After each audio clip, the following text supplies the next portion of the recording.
आज बेलुका चाहिँ हामी पशुपति आरती हेर्न जाने भनेर अस्ति नैदेखि सल्लाह थियो। अनि भिडियो रुमदेखि निस्किँदा नै भिडियो बनाउँछु भनेको बिर्सेछु। अनि अहिले सुरु गर्दैछु। यहाँ टिभी पुग्दा चाहिँ भिडियो। यहाँ चाहिँ दिदी दाइ हुनुहुन्छ।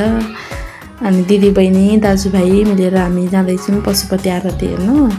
अब पहिलेदेखि बनाउने बानी भए पो अब यादै हुन्थ्यो। अनि कहिले नबनाएको बिर्सेछु क्या रुममा बनाउन। अनि अहिले चाहिँ हामी यता बल्खु पुग्यौँ। अनि बल्खुदेखि चाहिँ अब रिङ रोडदेखि जानु भनेको अब उता पनि बाटो पनि अलि लङ हुन्छ नि त रिङ रोडदेखि। अनि जाम पनि पर्छ। त्यही भएर सर्टकट जाने भनेर हामी सर्टकट जान लागेको। अनि यहाँ बल्खुदेखि ठ्याक्क पारिपट्टि गएर लेफ्टतिर जान्छौँ। अनि हामी सर्टकट बाटो जान्छौँ। अनि मलाई त खासै बोल्न नै आउँदिनँ। फर्स्ट टाइम भिडियो बनाउँदैछु। के हुन्छ कस्तो हुन्छ बोल्न नै आइरहेको छैन। बोल्न नि जान्दिनँ। अब आज यसो आरती हेर्न गएको भिडियो बनाउँछु भनेर बनाउन लाग्यो। अब यहाँ उतै पशुपति गएर राख्छु अब भिडियो पनि है त। सर्टकट हुन्छ भनेर भित्रभित्रै आएको।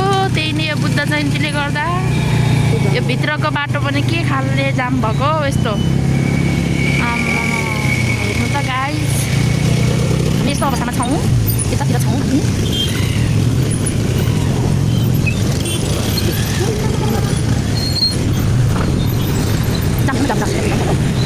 पशुपति आइपुग्यो।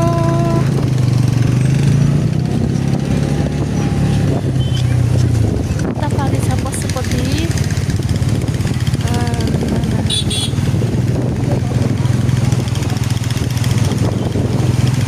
पशुपति एरिया होइन त।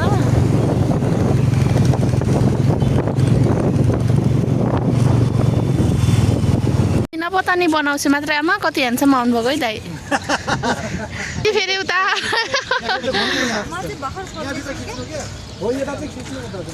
के चाहिँ हो यो चाहिँ के को भवन हो यो? मलाई पनि नदेखाउनु। मलाई देखाइदिनु न लाउनु।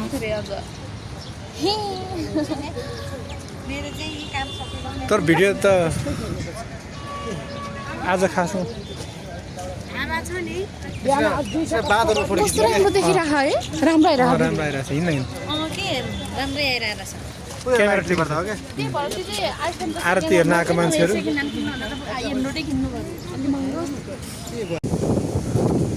है बब्बाल। यो चाहिँ हाम्रो पशुपतिको आँटहरू चाहिँ बब्बाल रहेछ यार। नाइस शिवजी दामी रहेछ त।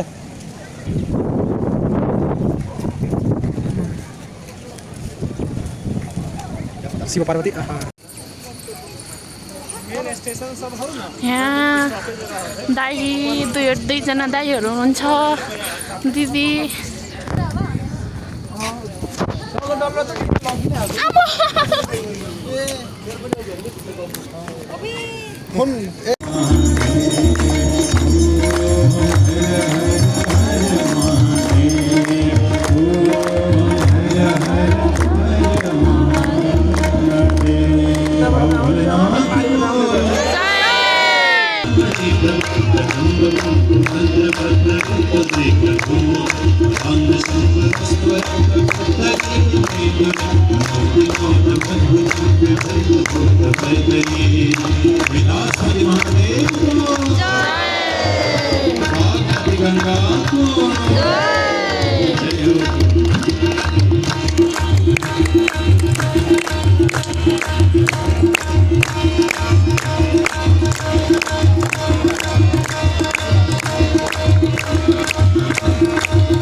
लु अब आरती पनि सकिन थाल्यो।